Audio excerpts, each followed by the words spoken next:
Hello guys, in this video I'm going to show you how to check advanced settings on the Heyday application.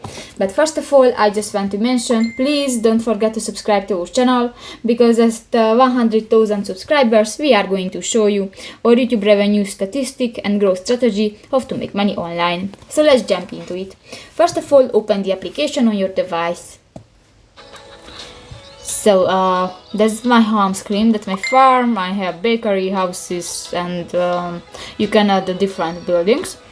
New, if you want to check the advanced settings, click to the three line at the upper left corner of the screen and go to the third option, the settings.